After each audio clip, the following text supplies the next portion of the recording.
Good afternoon. I'm Dawn Fuller. I'm an Auburn University nurse practitioner student. Today we're going to talk about urinary tract analgesics. Urinary tract analgesics are important in relieving symptoms as well as killing bacteria when there's a UTI, cystitis, or polynephritis. Nitrofurantoin is actually the generic name for urinary tract analgesics. The brand names are Macrodatin, Macrobid, and Furodatin. The pharmacodynamics of Furodatin, Microdatin, or nitrofurantoin are they have bacteriostatic effects at lower levels of concentration in the body, and at higher concentrations they are a bactericidal, actually killing the bacteria, which works better in an acidic pH. The pharmacokinetics of the urinary tract analgesics are they are well absorbed from the GI system, mainly in the small intestine, and food speeds up the absorption. It does cross the placenta, but not well distributed, and is bound to protein by 16 to 90%. It is metabolized partially in the liver, and the half-life is 20 to 60 minutes. With a prolonged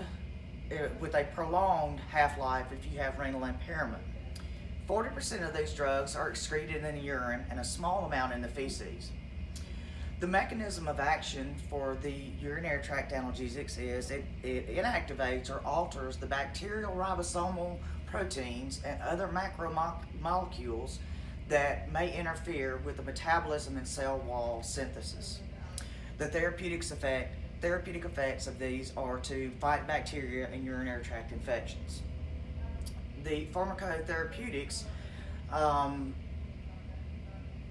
they are contraindicated with patients that are hypersensitive or have allergies.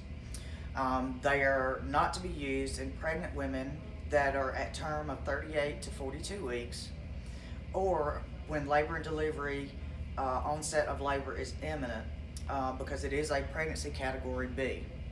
And you should not use this drug with patients who have severe renal impairment. Children that are 1 month or less of age should not be administered this medication. You should use precautions in patients with hemolytic anemia. You should also discourage the use long-term in the elderly. Diabetes mellitus, you should use cautiously if the patient has an electrolyte imbalance or a vitamin B deficiency. There are several adverse drug reactions to the urinary tract analgesics. They can be ranged from headache to dizziness, nausea, vomiting. You can also have ascending polyneuropathy, optic neuritis.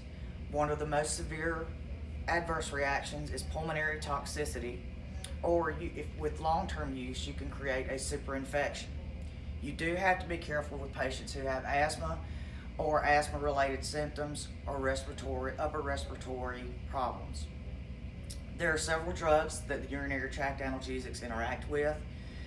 Some of the serious interactions can be with a BCG vaccination, the cholera vaccination, and the typhoid vaccination. You should be careful in dapsone, any lactobacillus or esterol, local anesthetics, magnesium trisacilates, which are the antacids, nitric oxide, prilocaine, sodium nitrate, sodium bisulfate, and the quinolone derivatives. The indications for use of the urinary tract analgesics is for initial or recurrent treatment of UTIs caused by a susceptible organism. They can also be used in the long-term prophylaxis or suppression of UTIs. The rational drug selection for urinary tract analgesics is nitrofurantoin. For adults and to age 12, you should give 100 milligrams by mouth 4 times a day, or 100 milligrams dual release every 12 hours for 7 days. For children that are 1 month of age to 12 years of age, 5 to 7 milligrams per kilogram Q24 hours daily, divided into 4 doses. You need to be sure when you're giving these patients these drugs that you're monitoring their renal output, their BUN, and their creatinine. You also need to have consideration of liver function tests to be sure that they are not having any bad side effects. The main points for patients is to be sure to take with meals, which it speeds up the absorption and the action of the urinary tract analgesics. They need to avoid exposing the medication to light, especially if it's an oral suspension. They need to be readily available to deal with any signs and symptoms of an allergic reaction. Take all medications at an evenly spaced interval. They should be aware of all the side effects that are potential with the use of these drugs, and they should take the full 7-day course of the antibiotics. They should seek any immediate care for any respiratory symptoms due to the increased risk for pulmonary toxicity. They should avoid the use of antacids and use this to treat only bacterial infections, not viral infections like the common cold. Many of these medications can cause diarrhea. They should not take any larger or smaller amounts of the drug, but only what is prescribed. If a dose is missed, they should take it as soon as possible, and if they are close to their next dose, they should skip that dose. If they are nursing or have a baby that they have been nursing, one of two things: they either need to not take this medication or discontinue breastfeeding.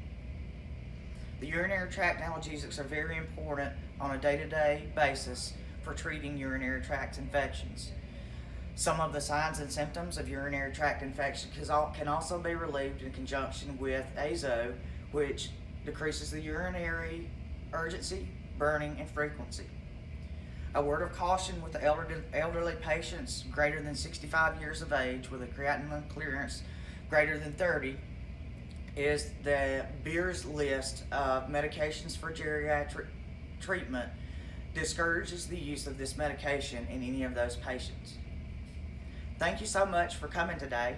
I'd like for you to be able to remember how we use urinary tract analgesics. When you get a bladder infection, you're in trouble.